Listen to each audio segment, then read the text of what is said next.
estar junto a mi hermano y pastor Julio. Realmente tenemos varios años conociéndonos. Estamos hablando hace aproximadamente algunos más de 12 años, 13 o 14 años. Y realmente cuando yo conocí a Julio, Julio era un joven fogoso. O sea que si ha cambiado es para algo positivo. Siempre ha sido un ejemplo para mí y para todo aquel que conoce lo que es la trayectoria del pastor Julio. Gloria al Señor. Para mí es un placer y para mí es un honor realmente estar en esta casa. No miren esta carátula, simplemente soy una persona, un enviado para poder desarrollar ciertos temas que tienen que ver con el evangelio y con la eficacia de ella misma. Amén. ¿Cuántos están gozosos? ¿Cuántos están gozosos? Realmente no soy como los predicadores tradicionales, soy mayormente un maestro. Esa es mi área para servir para la iglesia. Porque dice el texto del Antiguo Testamento en Oseas 4:6, mi pueblo perece o pereció por ¿cómo dice el texto? Por cuanto desechaste la ley, yo lo haré en cuanto a tu sacerdocio. Y una de las cualidades importantes que tiene toda la contextualización bíblica es el conocimiento. Algunos dicen que la letra mata y el espíritu edifica, malas interpretaciones, porque descontextualizan lo que es la cultura, el pensamiento original. Pero cuando tú analizas el texto bíblico desde una perspectiva original, te darás cuenta que muchas cosas de las que nosotros interpretamos es totalmente contradictoria al texto original. Y eso es una realidad. Es una realidad. Para ustedes soy su hermano Luis Aviñón.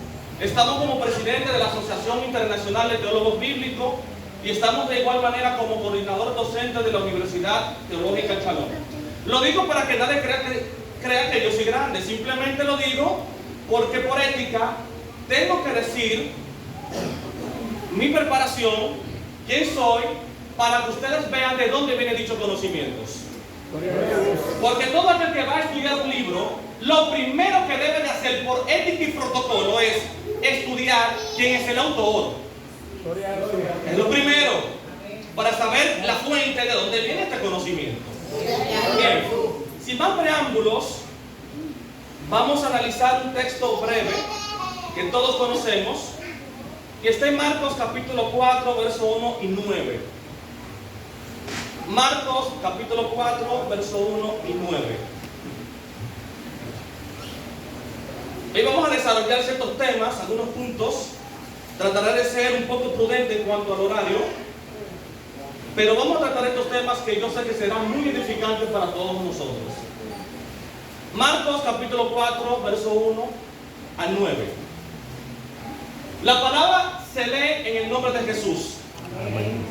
Aquel día salió Jesús de la casa y se sentó junto al mar.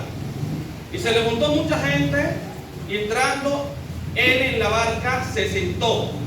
Y toda la gente estaba en la playa. Y les habló muchas cosas por parábolas diciendo, he aquí el sembrador salió a sembrar. Vamos a orar.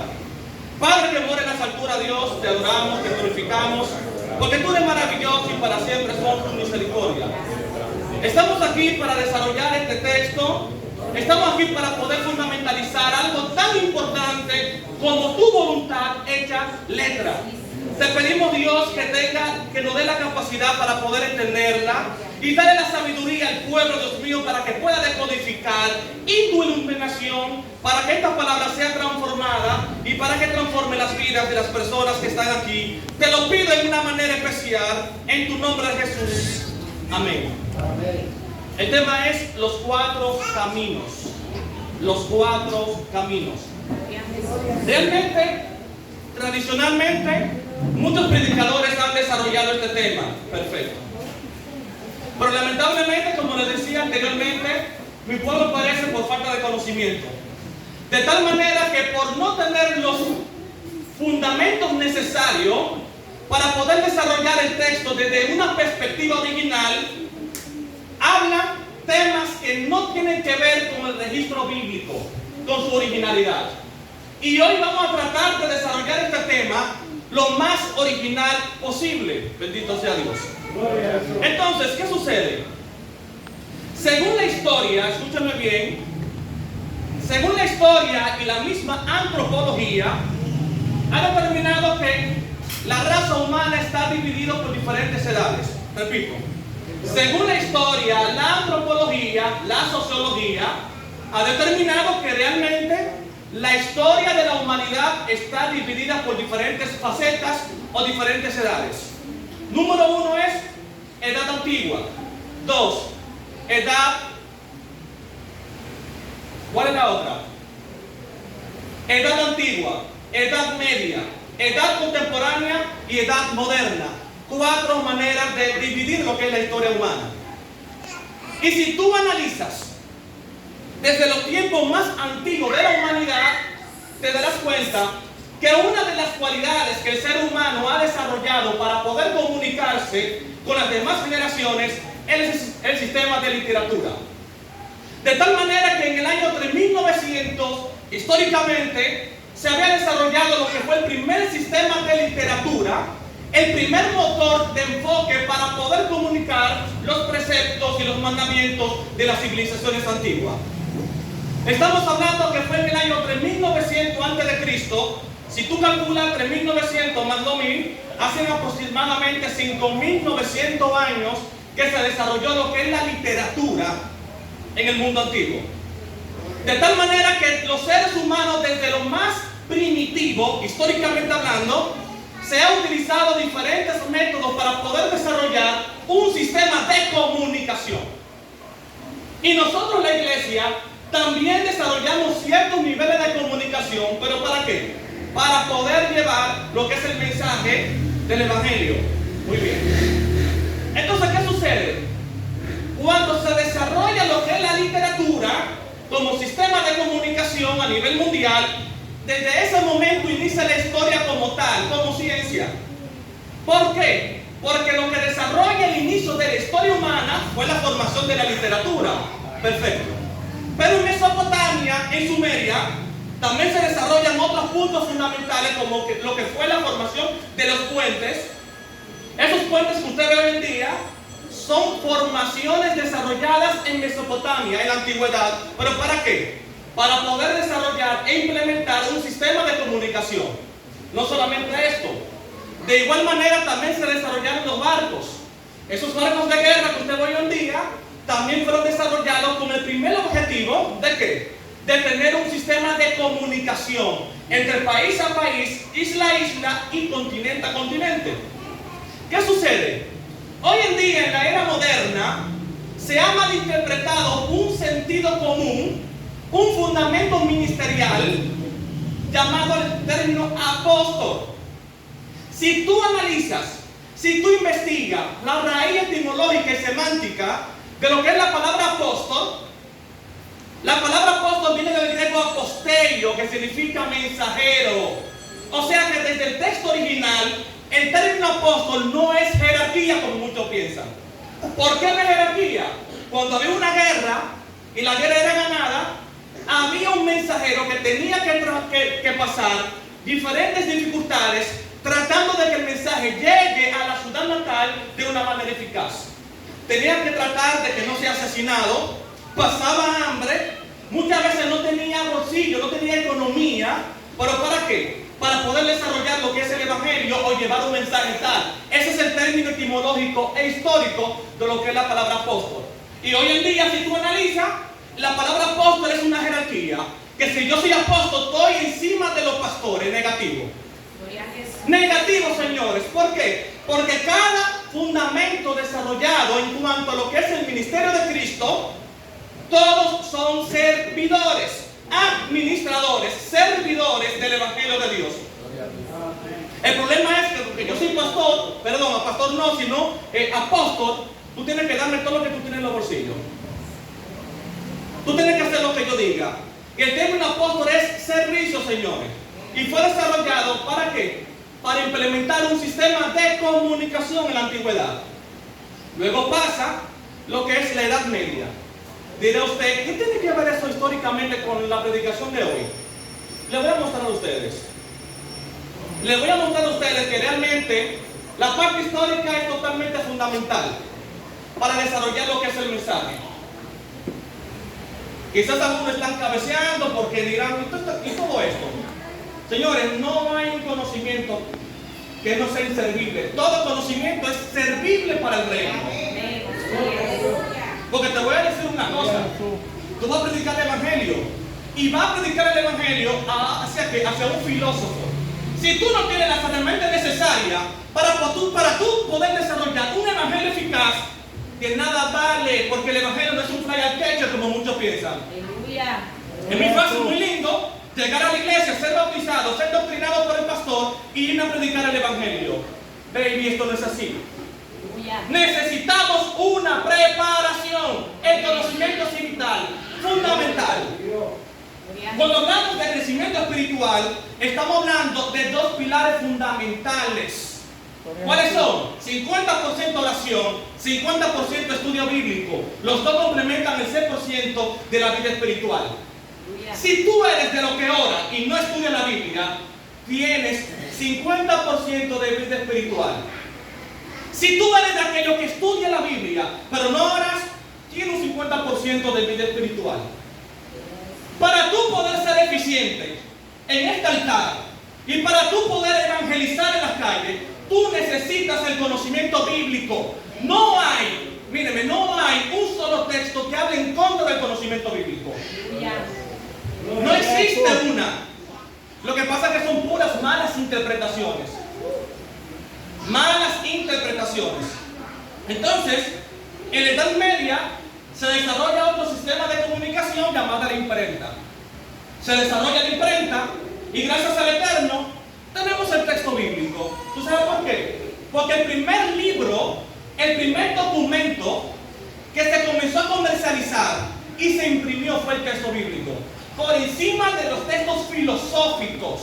Porque en la Edad Media todo era filosofía. Pero el Eterno le plació, como soberano, de imprimir el texto en imprenta, el texto sagrado, para que tú y yo tengamos la Biblia y aún así no le damos uso. Porque le voy a decir algo, con el simple hecho de leer la Biblia no basta. Tenemos que estudiarla, señores. ¿Tú sabes por qué? Porque en el misterio bíblico hay códigos. Repito, en la Biblia existen códigos. Y para tú poder decodificarlo, necesitas conocer esos códigos. ¿Cómo tú puedes decodificar algo que tú desconoces el código? Gloria a Jesús. Y le voy a contar por qué en esta noche. Gloria a Dios. La Biblia es totalmente fundamental, el estudio bíblico es fundamental. Entonces, en la Edad Media se desarrolla lo que es la imprenta, se comienzan a imprimir la Biblia al alemán, al inglés, al portugués, al latín, etcétera, etcétera. Y gracias al Eterno tenemos el texto bíblico. Perfecto. Nos vamos siglos después, edad moderna, está el internet. Solamente utilizamos el internet ¿para qué? Para chatear. Pero el internet es un sistema, un mecanismo de comunicación y de conocimiento bíblico también. Porque te voy a decir algo, cuando yo tenía 17, 18 años de edad, yo comencé a estudiar la Biblia a profundidad, fue gracias al internet, a YouTube. Comenzaba a buscar maestros buenos, comenzaba a estudiar. A los 20 años me inscribí ¿en qué? En un seminario bíblico. A los 23 años hice la licenciatura. A los 25 la maestría. Y a los 28 el doctorado. ¿Usted cree que esto, hermano? Esto me permite hacer eficiente la obra de Cristo. Me permite. No, ministro, que Pedro era sin letra. Ah, bueno, te lo dice porque no conoce cultura. ¿Qué dice la cultura hebrea? La cultura hebrea dice que todo niño tenía que ser instruido por la Torá. ¿Usted sabe lo que es la Torá? La Torá, traducido al griego, es Pentateuco, los 5 libros escritos por Moisés. O sea, no existía un personaje bíblico sin letra, todos eran estudiados. Bendito sea Dios. Y nos existen ciertos vagos que se justifican su vagancia con estos textos bíblicos donde dicen que Pedro que no era letrado. Mala interpretación bíblica. Yo les llamo vagos espirituales. Vagos espirituales porque no estudian ni quieren que el otro estudie. También en la edad moderna se desarrolla lo que es el Instagram como red social, los teléfonos celulares etcétera, etcétera, etcétera. Pero cuando nos vamos a la parte bíblica, que aquí que yo me quiero concentrar, el Eterno, para poder desarrollar sus verdades, su precepto, utilizó mecanismos necesarios para que el Evangelio y sus mandamientos sean entendibles de una manera eficaz. Primero, el sistema lingüístico. Les voy a decir algo a ustedes. Para los judíos existen 7 cielos, 7 niveles de cielos. Para nosotros existe lo que es el sistema interplanetario, que es el lugar donde está el Eterno, mucho más allá del cosmos, espacio y materia. Y en donde Él está, no necesita sistema lingüístico. No sé si me están entendiendo. En teología propia se enseña que Dios es un ser incorpóreo. Cuando digo que Dios es un ser incorpóreo, significa que Dios no tiene cualidades físicas, mucho menos sistema lingüístico. Ahora, en la Biblia, en el Antiguo Testamento dice, dijo Dios y habló Dios. ¿Sabe por qué? Porque si Dios le habla desde su sistema lingüístico divino, tú no vas a poder entender sus decodificaciones. No vas a poder entender la palabra. O sea que siendo Dios, Dios se humilla, utiliza un elemento lingüístico antropomórfico para que tú puedas entender la palabra de Dios. Y aún así, el esfuerzo que Dios hizo, no lo valoramos y no predicamos el Evangelio. No sé si me están entendiendo. ¿Está aburrido? ¿Está aburrido? Porque si está aburrido, yo entrego esto ahora. Lo que pasa es que tenemos una culturalización de que si no hay pata voladora, no estoy en contra de eso, yo soy pentecostal, pero que si no hay pata voladora, esto no se pone bueno. Se pone bueno cuando se habla Biblia. En la cultura hebrea, cuando se leía el Pentateuco, la Torá, todos los rabinos tenían que mantener silencio. Todos los rabinos tenían que mantener silencio. Históricamente se mantuvo por la edad primitiva, siglo I, siglo II. El problema es que nosotros los pentecostales tenemos ese más concepto. Pero la Biblia es importante, señores. Dios utiliza el sistema lingüístico, un elemento antropomórficamente humano, ¿pero para qué? Para que el ser humano pueda entender las verdades y preceptos del Eterno. ¿Usted cree que si el Eterno le habla desde su perspectiva divina a Abraham va a entender? Dios tuvo que tomar elementos humanos, flexibles, entendibles, explícitos, para que este evangelio sea predicado de una manera eficaz. Pero otro método que Dios ha utilizado a través de generaciones es la intuición. Claro, ¿qué es la intuición? Una capacidad cognitiva de que tú no tienes que escuchar a una persona decirte, Cristo te ama. O sea, hay algo en tu interior que te dice, Dios te ama aunque tú no le digas. No sé si me están entendiendo. Miren, la persona puede estar en el pecado más bajo posible, puede estar en cualquier tipo de vicio humano, pero hay algo en él, una intuición, un espíritu que le dice, oye brother, lo que tú estás haciendo está mal, busca de Dios. Ese vacío que la gente entiende, que la gente siente, se llama intuición. El Ruach HaKodesh, el Espíritu Santo hablándole al alma de esa persona. Entonces muchas veces queremos palabra de Dios, queremos un profeta que me hable de codificaciones, pero hay algo dentro de ti que te está diciendo, oye, ese pecado está malo que tú estás cometiendo. Yo no necesito que vengan 5 predicadores. Gloria a Dios si Dios lo hace de esa manera. Pero hay algo dentro de ti que Dios te habla y puede darte a entender que por donde tú estás caminando está mal. Señor, dame sueños, dame revelaciones para saber si esa joven es mía. Eso está bien. Pero Dios trabaja de diferentes maneras, diferentes formas. El problema es que no sabemos decodificar estos misterios. ¿Usted quiere escuchar la palabra? O sea, ¿usted quiere escuchar la voz de Dios? Como dijo un pastor, lee la Biblia. La Biblia es la palabra de Dios hecha letra. Voy a repetir. La Biblia es la palabra, es la voz de Dios hecha letra. Primero, se ora, tú oras con Dios. La pregunta es, ¿cuándo Dios responde? Cuando tú lees la Biblia. El método más importante de tú saber cuando Dios te responde es cuando tú oras y luego lees la Biblia. Porque cuando tú oras, tú hablas con Dios. Y cuando tú lees la Biblia, Él te habla a ti. Ese es el mecanismo más importante. Y Dios habla de intuición del hombre, Señor. Hay algo dentro de Él. Dice la Biblia que el Ruach HaKodesh, el Espíritu del Eterno, da testimonio a nuestro espíritu de que somos hijos de Dios. ¿Tú sabes por qué? Porque tú portas una cualidad del eterno divino, que es el espíritu humano, que se conecta antropomórficamente de manera divina, y tú puedes decodificar ciertos misterios que quizás tú no entiendes. Alabado sea Dios. Pero ¿cómo yo sé esto? Por el texto bíblico. A mí ningún predicador me lo dijo. ¿Quién me lo dijo? El texto bíblico, la voz de Dios hecha letra, me lo dijo. Bendito sea Dios. Otro método que Dios ha utilizado para poder comunicar sus preceptos son los sueños. Ahora, Dios utiliza los sueños, pero no todos los sueños son de Dios.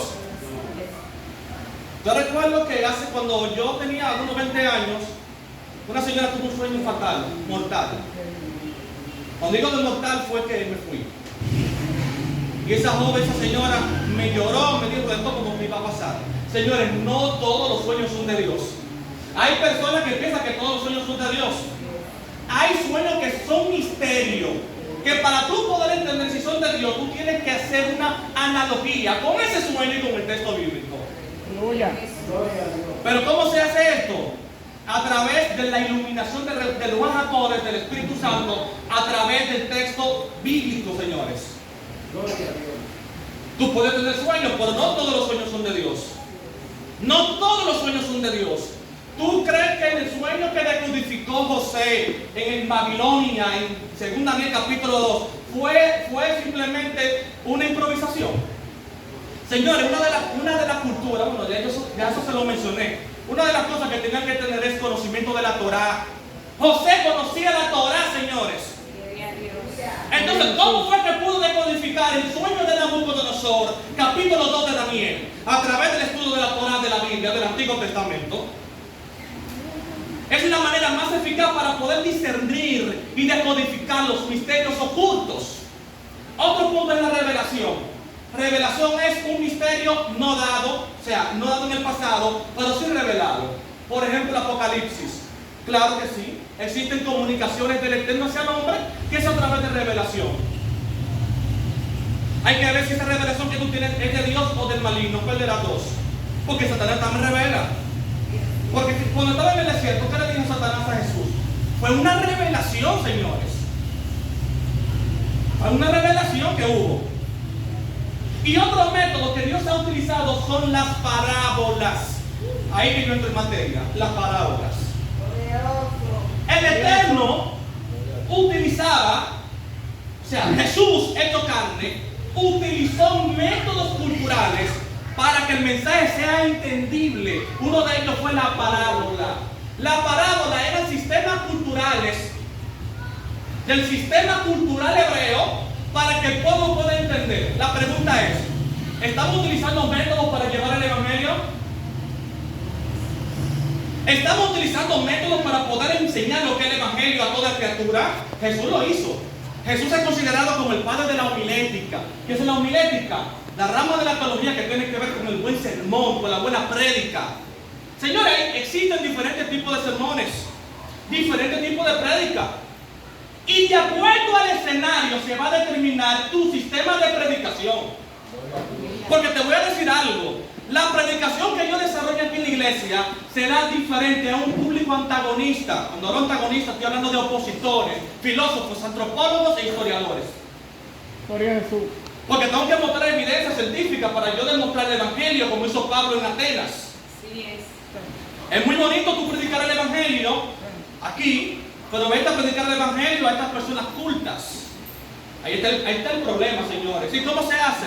A través del evangelio, estudiar la palabra. Entonces Dios, el eterno Jesús, utilizaba elementos culturales. Ahora bien, el tema es los 4 caminos. Ahora, ¿por qué son 4 y no son 5, ni 6, ni 7? Repito, ¿por qué son 4 caminos? No son 6 caminos, no son 7 y no son 8. Porque esto es un código. ¿Cómo yo sé un código? La cultura. Según la gematría hebrea, esto tiene una representación simbólica en cuanto a su cultura. Pero si tú utilizas la numerología teológica, salvífica, divina, de la soteriología, te darás cuenta que el número 4 representa la salvación de los gentiles. No sé si me están entendiendo. Repito, si tú utilizas la decodificación de la soteriología en cuanto a la numerología teológica, te darás cuenta que el número 4 representa la salvación de los gentiles. Y el 90-95% lamentablemente no entienden estos puntos. El número 4 representa salvación de los gentiles. No, pero no solamente esto. El número 4 representa tiempo. ¿Tú sabes por qué? Porque en el número 4, en el día cuarto, se crearon el sol y la luna, la formación del tiempo, del calendario. ¿Tú sabes lo que significa esto? Que hay tiempo para tu prueba. Hay tiempo para lo que tú le pediste al Eterno, bendito sea Dios. ¿Tú sabes por qué? Porque si tú al 4 le pones un 0, representa los 40 años de cautividad, de prueba que pasó el pueblo de Israel. ¿Tú sabes qué significa esto? Significa que tu prueba tiene tiempo de caducación. Yo no sé lo que tú estás pasando, no sé tu prueba. Recuerda que en el Antiguo Testamento y en el Nuevo Testamento, el Eterno decodificó periodos de pruebas. El problema es que vemos cristianos toda la vida en prueba. Hay que revisarlo. Señores, no puede ser que toda la vida del creyente sea de prueba en prueba. Desde el Antiguo Testamento se ha demostrado que la prueba tiene tiempo de caducación. El número 4 representa ¿qué? ¿Alguien sabe? Salvación de los gentiles. El número 4 representa tiempo.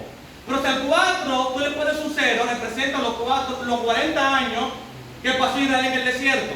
Bueno, si tú le pones otro 0, son 400. Y estos 400 representan los 400 años de silencio. ¿Tú sabes qué significa esto? Que hay momentos que tú entiendes que tú no escuchas la voz de Dios. Llegará un tiempo que tú tendrás la bendición del Eterno en tu vida. Bendito sea Dios. ¿Me están entendiendo? ¿Están comprendiendo? O sea que el número 4 teológicamente es un código. Y si tú decodificas, representa ¿qué? Salvación de los gentiles. Tiempo de prueba. ¿Qué significa esto? Tu prueba tiene tiempo de caducación. Tiene tiempo de caducación. Yo no puedo concebir, yo no puedo entender cómo un creyente tiene tantos años, 20, 30, toda su vida en el Evangelio, bajo un mismo sistema de prueba. Tenemos que revisarlos. Porque si tú analizas en todo el contexto bíblico, hay pruebas que Dios pone, pero hay otras que el Eterno, que los hombres ponen también. Hay pruebas que nosotros somos los causantes. ¿Cómo los causantes? La Biblia dice: no adulterarás y no fornicarás. El pastor predica de lo mismo y tú lo haces, entonces un año de disciplina. ¿Quién fue esa prueba? ¿El maligno? Señores, dice la Biblia que nuestra lucha es con nuestra propia concupiscencia. La palabra concupiscencia en el griego son placeres personales. Placeres personales. Entonces el problema es que vemos al maligno hasta en la sopa que nosotros no bebemos. Me trompiezo, ahí fue el maligno. Me caigo, fue Satanás. Camino y llueve mi mujer, fue el maligno. Todo es maligno. Pero tú sabes que tú no puedes caminar por ese valle, que si tú caminas te vas a caer. Lo que pasa es que somos cabezas duras y no entendemos el problema de la iglesia.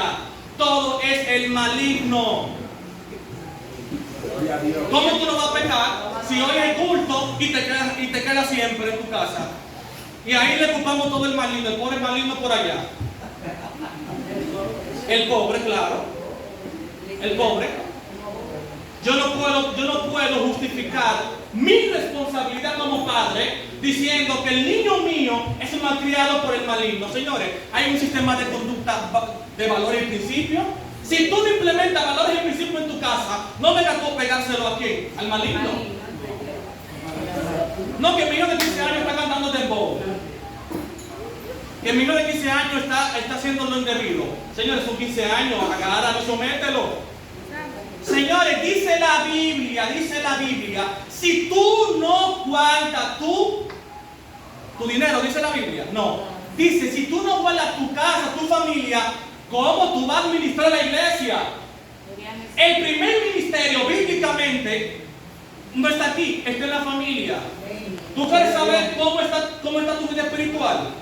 ¿Cómo tú quieres saber cómo está la vida espiritual del hermano? Investiga cómo está su familia. Señores, evaluar la familia es determinar la vida espiritual de un creyente. Gloria a Jesús. Entonces, Dios me dijo que me vaya a un monte a orar por 15 días y mi mujer pasando hambre.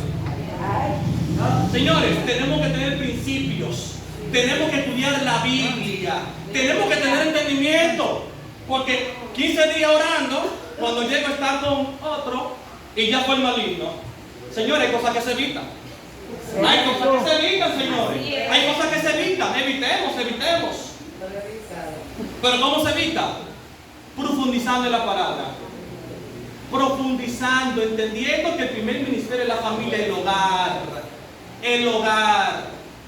Que lo que está pasando allá afuera, psicológica, socialmente, no es solamente la sociedad, es la familia, el núcleo, es la familia. Aleluya. Perfecto. Entonces dice el texto, y aquel día salió Jesús de la casa y se sentó junto al mar. Y se juntó mucha gente entrando en la playa o en la barca, y se sentó. Y toda gente estaba en la playa, repito. Y se le juntó mucha gente entrando en la barca, se sentó. Y toda gente estaba en la playa. ¿Sabes lo que significa esto? La palabra sentarse en la cultura hebrea, rabínica, representa enseñanza. O sea que una de las cualidades que tenía Jesús era la enseñanza. Cada vez que dice el texto y se sentó, la cultura rabínica enseña que los rabinos se sentaban en un lugar alto o en una barca en el mar. ¿Pero para qué? Para que sus enseñanzas sean predicadas de una manera eficaz. Pero ¿cómo yo sé esto, cultura hebrea? Porque te voy a decir algo, la Biblia no fue escrita por dominicanos. Así es. La Biblia no fue escrita por un sureño, por un cibaeño. La Biblia no fue escrita por un mexicano, ningún panameño, ningún brasileño. La Biblia no fue escrita por ningún norteamericano. La Biblia fue escrita bajo una mentalidad cultural hebrea, señores. Entonces el problema es que nosotros culturalizamos el texto bíblico desde la perspectiva dominicana y no sabemos interpretar el texto bíblico. La Biblia fue escrita por orientales, no por occidentales. La Biblia dice que tenemos que repudiar a papá y mamá por causa del evangelio. ¿Tú sabes lo que significa la palabra repudiar en el contexto hebreo? La palabra repudiar en el contexto hebreo no es aborrecer como lo tiene la lengua española occidental. La palabra aborrecer, desde su semántica cultural rabínica, enseña que es poner algo en segundo lugar. ¿Tú sabes lo que significa esto? Primero, ama a Dios sobre todas las cosas, porque esa palabra repudiar se conecta teológicamente con el primer catálogo de los 10 mandamientos. Gloria a Jesús. Entonces, dice la Biblia que tenemos que repudiar. Viene el joven a los 15 años, se muda solo y fracasa, muchas veces fracasa. Porque malinterpretan el texto bíblico. No es que tú vas a abandonar a tu familia porque no quieren que tú vengas a la iglesia. Significa, ámalo, pero ama a Dios por encima de ellos. Eso es lo que significa la palabra repudiar. Pero ¿cómo yo sé esto? Por la cultura hebrea, no por mi cultura. Porque te voy a decir algo. Tú escribes un libro y tú pones en tu libro dominicano: mientras iba caminando por la playa, la olla me arropaba. En la lengua coloquial dominicana, ¿qué significa? Que no tenía dinero. Pero viene un colombiano, por ejemplo, y lee ese texto, ¿qué va a pensar? Que una olla gigante lo estaba arropando de manera literal. Pero es algo metafórico, culturalmente dominicano.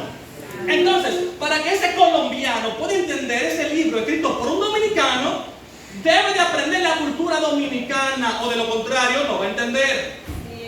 Entonces, para tú poder entender por qué Jesús se sentó, por qué Jesús utilizaba parábolas, tú tienes que analizar la cultura por la cual fue escrito el texto sagrado. ¿Están viendo la importancia de estudiar la Biblia?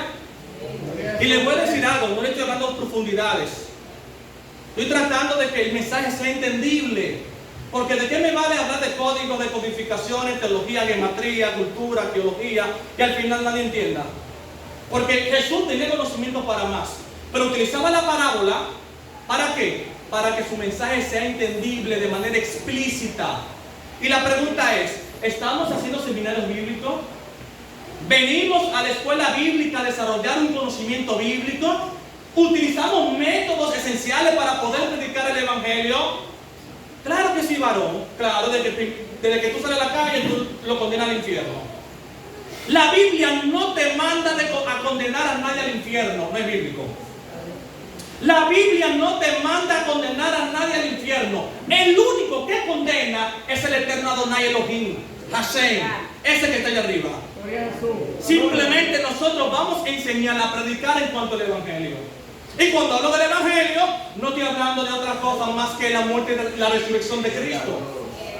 Porque la palabra evangelio, desde su semántica griego, viene del término evangelius o evangelium, que significa algo esperado, nunca dado.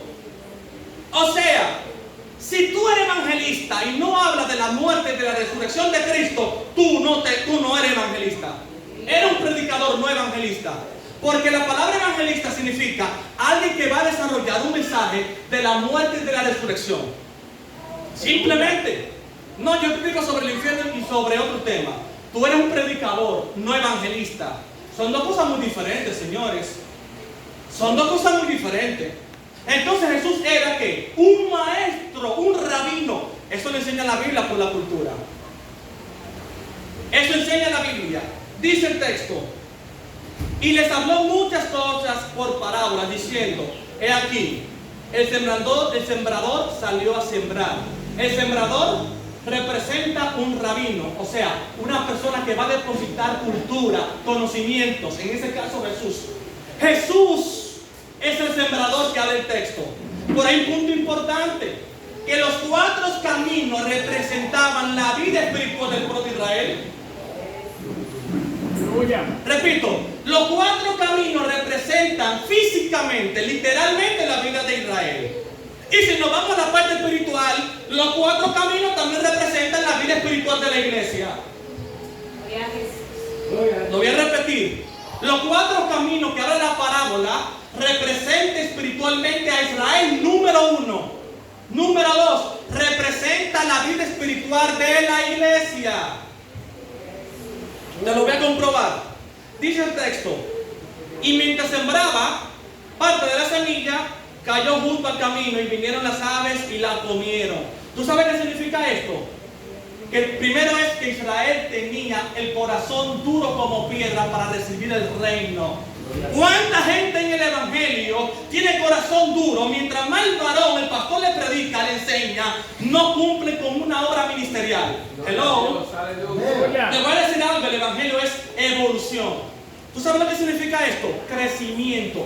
Yo no puedo concebir de un hermano, hermana, joven o niño que tenga 5, 10, 15 años en el Evangelio y tú le preguntes: ¿cuál es tu ministerio? Y te van a decir: estoy esperando que el Dios me revele. Señores, tenemos que saber cuál es el ministerio. De lo contrario, somos inservibles en el cuerpo de Cristo. Cada cuerpo, metafóricamente, tiene una representación, tiene un simbolismo, una función en la obra. Entonces, vemos que el pastor muchas veces está un poco, algunos, quizás un poco medio torcido en ciertas cosas teóricas y lo criticamos. ¿Y tú qué estás haciendo para ayudarle?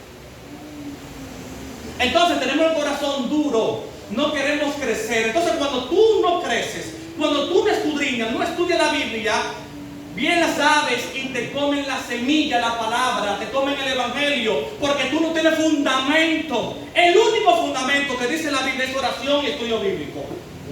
Entonces, las aves representan cualquier dificultad.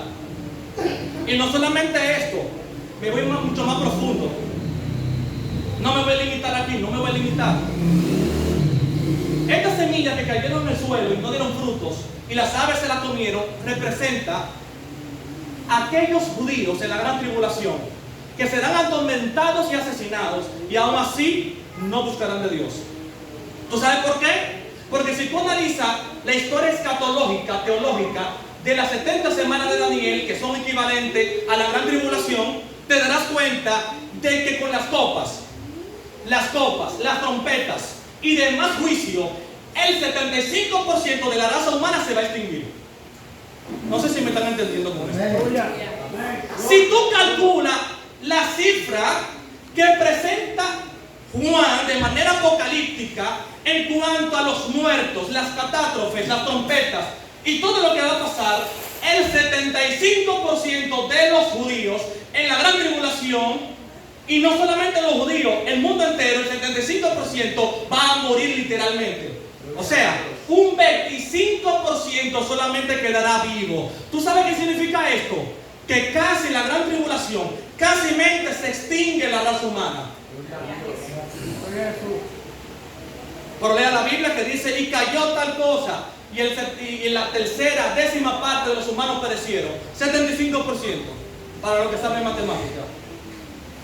Y aún así dice la Biblia, escatológicamente, que el pueblo de Israel, una gran porción, andará en desobediencia en la gran tribulación. Y así mismo andan algunos cristianos hoy en día. Muchísimos andan así. No solamente ellos, muchos inconversos, señores. Hoy en día, la NASA, la FBI, todos los organismos internacionales están diciendo los problemas que hay en el mundo y aquellos que se aproximan, y aún así tenemos el corazón duro. Gloria a Jesús. Señores, dice la Biblia que el príncipe de este siglo está cegando el entendimiento. Y esto es lo que representa este primer camino. Corazón duro, que no puede recibir las exhortaciones, el evangelio de Cristo. Señores, en la gran tribulación, 144,000 sellados van a predicar el evangelio. Los 2 testigos van a predicar el evangelio. Serán resucitados y aún así Israel no va a reconocer al Mesías. Gloria a Jesús. Y así mismo hay muchos cristianos y muchos inconversos. Mientras más se predica el evangelio, más poder se ve, menos creencia tienen del poder de Dios. Ahí vienen aquellos inconversos que te dicen, no acepto, pero tengo temor. ¿Tú sabes lo que significa la palabra temor en el contexto original? La palabra temor no significa que tengo miedo. Eso es la cultura occidental. La palabra temor en la cultura hebrea representa que tú amas y por ese amor tú cumples. O sea que todo inconverso que dice que teme a Dios y no cumple, no teme. No, yo soy hijo de Dios. ¿Tú sabes lo que significa hijo de Dios? En la cultura hebrea la palabra hijo no solamente significa que fue concebido biológicamente. La palabra hijo en la cultura hebrea representa cuando un hijo, aunque no sea biológico, sea adoptado, y si cumple los preceptos del padre, es hijo. O sea que la palabra hijo en el ámbito oriental no es solamente características biológicas, sino características voluntarias. ¿Cuáles son esas voluntarias? Aquellas que tú cumples por amor. Eso es lo que significa la palabra hijo. Ahora la pregunta es, ¿quiénes son hijos de Dios? ¿Nadie es hijo de Dios? Señores, ¿será que no están entendiendo o está el mensaje un poco desanivelado? ¿Seguro? Porque te voy a decir algo, yo reconocí a Cristo como mi Salvador y yo soy hijo de Dios. Pero hay ciertas características, según la cultura hebrea, que tú tienes que cumplir para tú ser hijo. ¿Cuáles son ellas? Cumplir los preceptos del Eterno. Eso es lo que te hace hijo. Eso es lo que te hace hijo. Por eso que te habla sobre los frutos de los Bajacodes, sobre los frutos del Espíritu Santo. Señor, el Evangelio no tira, como dije, el Evangelio no tira 5,000 patas voladoras, ni 45,000 millones de lenguas, que son cosas importantes. Lo que determina ser hijo en un creyente es el sometimiento a la palabra. Eso es lo que determina. ¿Ustedes no han visto personas que hablan 50,000 lenguas y al final en su casa están tirando 20,000 pedradas? Eso no es hijo. No es hijo, señores. Hijo es aquel que hace la voluntad del Padre. Hubo uno que le dijo al Mesías, Señor, yo te amo. Y le dijo él, dona todo lo que tú tienes a los pobres. ¿Qué hizo? Echó para atrás. ¿Tú sabes por qué? Porque en la ley mosaica, en el código ceremonial, representa que todo aquel que tiene dinero tiene que ayudar a los pobres. O sea que a ese demostró que no es hijo. ¿Por qué? Porque si es hijo, cumple la ley. Cumple la ley. Otro punto, y ya estamos terminando. Otro punto es, verso 5. Parte cayó en pedregales, donde no había mucha tierra, y brotó pronto porque no tenía profundidad de tierra. Pero salió el sol y se quemó, y porque no tenía raíz se secó. ¿Qué significa la raíz? Conocimiento bíblico, conocimiento de la Torá. Si tú no tienes fundamento bíblico, lamentablemente, en los peores momentos ministeriales vas a caer automáticamente. Tú no has visto predicadores que tienen años en el Evangelio y de la noche a la mañana caen, mas nunca se levantan. Es porque su tierra no era fértil, estaba en pedregales. Sus raíces eran cortas, no había principio bíblico. No había principio bíblico, tampoco oración. Entonces, el sol que quemó las semillas representa las dificultades. Le representan las dificultades. La tierra representa conocimiento. ¿Tú sabes por qué? 3 veces Hasatán o Satanás trató de destruir a Jesús. ¿Y de qué manera Jesús le respondió? ¿A través de qué? De la palabra. ¿Tú sabes por qué? Porque tenía raíces. Había raíces, fundamentos. Habían fundamentos. De cierto te digo esto, o de cierto está escrito. ¿Era así que hablaba? Él no mencionaba de una vez vete al diablo, como muchos piensan, que úsenme la palabra. Mencionaba con la Biblia. Sí, porque muchas veces cuando nos cuestionan y si estamos confrontados, de una vez mandamos al hermano al infierno. Y eso no es bíblico. Eso no es bíblico, señores. Dice verso 7. Y parte cayó en espinos, y los espinos crecieron y la ahogaron. ¿Tú sabes qué representa esto? Que muchos están en el Evangelio con doble vida moral. ¿Tú sabes por qué doble vida moral? Porque tienen fundamento, hay tierra, pero los espinos sobrepasaron los fundamentos. ¿Qué significa los espinos? El mundo. Entrando el mundo en sus vidas, señores. ¿Por qué entrando el mundo en su vida? Porque hacemos más TikTokers, somos más TikTokers más que maestros bíblicos. Y eso no es pecado. Señores, estar en las redes sociales no es pecado. El problema es con qué propósito y en qué tiempo tú le estás dando.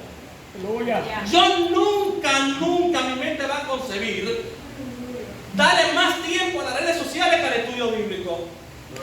Nunca, jamás. ¿Tú sabes por qué? Porque por mis venas brota el entusiasmo, la entrega, la agonía por estudiar la Biblia. Una vez le pregunté a un gran maestro, ministro, ya con ese PhD que usted tiene y ese gran conocimiento y más de 40 años de trayectoria, siéntese, no estudia más la Biblia. Le preguntaron, ¿tú sabes lo que él dijo? Mientras haya oxígeno, hay que estudiar la Biblia. No importa tu nivel académico, no importa tu conocimiento, tu ministerio, tenemos que profundizar. Tenemos que profundizar. Pero dice el verso 8, pero parte cayó en buena tierra y dio fruto, cual 100, cual a 60 y cual 30 por uno. Y el que tiene oído para oír, oiga. Estos son aquellos que tienen fundamento bíblico, fundamento en la oración, son hijos, tienen temor, cumplen los preceptos, pero cuando viene la prueba, sobrepasan la prueba. ¿Tú sabes por qué? Porque tienen las herramientas, tienen el mecanismo, tienen la bomba atómica para resistir las artimañas de Satanás.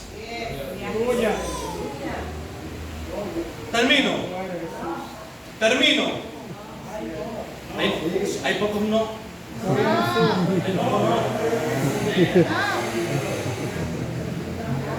Señores, les voy a decir algo. El Evangelio, dice la Biblia de manera histórica en Hechos, que mientras más eran asesinados y más eran cuartizados, el público, los hermanos, crecían en sabiduría bíblica y en oración, dice la Biblia. Y hoy en día, muchas veces nos favorecen la libertad de culto y aún así no predicamos el Evangelio. No predicamos el Evangelio. Señores, a mí me hubiese gustado quedarme en mi casa viendo televisión. Bajo un abanico, sentarme. Pero ¿qué sucede? Como le dije anteriormente, mi sangre, mis venas brotan a predicar el Evangelio. Porque yo estoy desempeñado con aquellas cosas por las cuales fui diseñado desde antes de la fundación del mundo. Claro que sí, porque usted que está aquí no es coincidencia. O sea, tu nombre está escrito en los pensamientos del Padre desde antes de la formación del espacio, materia, espacio y materia, espacio y energía. O sea, antes de Génesis 1:1, eso está en Efesios capítulo 1, verso 3, que dice, y fuimos elegidos antes de la fundación del mundo. La palabra mundo en el griego significa materia, cosmos. Aleluya. Pero no sabemos, no entendemos nada de esto. La Biblia es un código, señores. Y para poder decodificarlo, para poder entenderlo, hay que estudiar la Biblia. Para tú enseñar el Evangelio, debes de saber la Biblia. Como dije anteriormente, usted va a predicar el Evangelio y viene una persona que le habla del purgatorio. Si tú no tienes los mecanismos necesarios históricamente, dogmáticamente, culturalmente, mitológicamente, tú no vas a entender de dónde viene el purgatorio, por qué se estableció el purgatorio en la Iglesia Católica, y mucho menos tú no vas a poder ser eficiente para tú mostrar que el purgatorio es una mentira, es una falacia griega. Gloria a Jesús. Por ejemplo, muchos dicen que la primera mujer no fue Eva. Muchos dicen que la primera mujer se llamó Lilith, una gran pelirroja. Claro, dicen esto. Eso está en la mitología judía. Los enseñan los rabinos, la cábala. Entonces tú vas a predicar el evangelio hacia un rabino y te va a decir, la primera mujer fue Lilith. Háblame sobre esto. ¿Qué tú vas a hacer? Vete al infierno. No, señores, el deber tuyo es enseñarle por qué existía esta cultura, cómo la adoptó los judíos y enseñarle que no es bíblico. ¿Tú sabes por qué? Porque esto fue, miren, el purgatorio fue establecido, el purgatorio fue adoptado en el año 538. Cuando Nehemías y Esdras establecen la formación de lo que fueron las murallas y segundo templo, con el edicto de Ciro en el año 538, cuando los judíos salen de Babilonia, de estos 70 años, Babilonia salió con beneficios económicos, beneficios sociales, beneficios culturales, pero a la vez con cosas negativas. Aleluya. Por ejemplo, el becerro de oro. Si tú analizas desde antes del Éxodo, la Biblia nunca mencionó que Israel desarrolló un becerro de oro. Pero dice en Éxodo que cuando Moisés bajó del Sinaí, vio un becerro de oro. La pregunta es, ¿de dónde viene esto? De la mitología egipcia, de la cultura, del folclore, del sistema ceremonial egipcio, porque el becerro de oro representaba una deidad egipcia, como ya la conozco por los conocimientos históricos. Por ejemplo, una de las creencias que tenía Israel en la antigüedad, bueno, tendré que pasar esta parte porque hay niños. Bueno, según esto es que los niños eran sacrificados a Dios Moloch.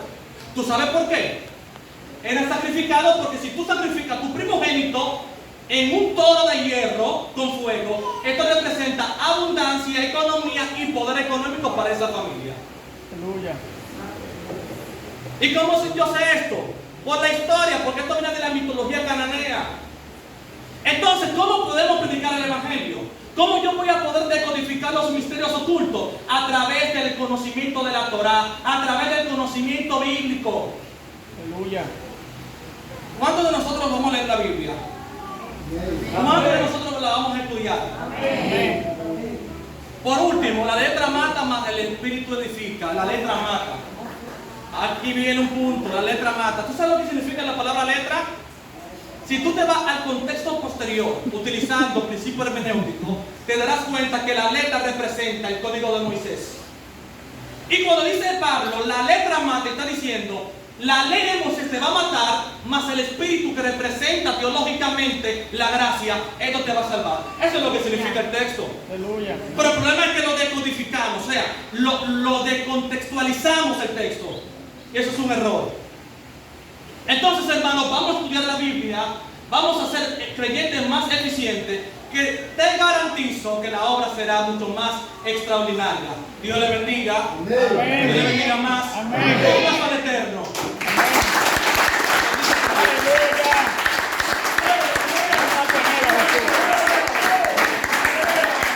Gracias por soportarme estos pequeños minutos. Gracias por soportarme estos pequeños minutos realmente. Todo esto fue con amor para beneficio de la iglesia. Soy su hermano en Cristo, no soy mayor que nadie, porque en este camino no hay mayores. Todos somos hermanos y cada quien tenemos que ayudarnos. Shalom, Javerí, Shalom, Brajot. Dios le bendiga a todos. Es un placer. Amén, amén.